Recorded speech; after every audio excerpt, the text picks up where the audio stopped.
अस्सलाम वालेकुम। कबीला अरब की एक लड़की एक लड़के पर आशिक हो गई।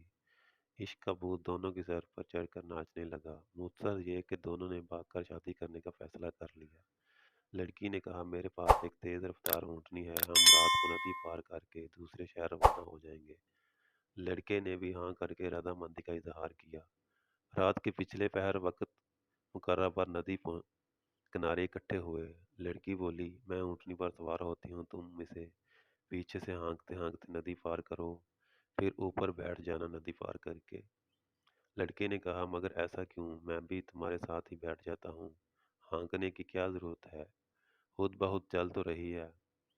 लड़की ने कहा, इसका बाप भी हमारा पालतू ऊँट था, उसकी आदत थी कि वो बीच नदी में जाकर बैठ जाता, पानी देखकर सुस्त हो जाता और मारने पीटने पर भी ढीठ बना रहता। ये ऊँटनी भी पानी में जाकर बैठ जाती है, आदत है इसकी भी, तो इसलिए तुमसे कह रही हूँ कि इसको पीछे से हाँकते जाना, फिर नहीं बैठेगी और हमारा वक्त भी बच जाएगा।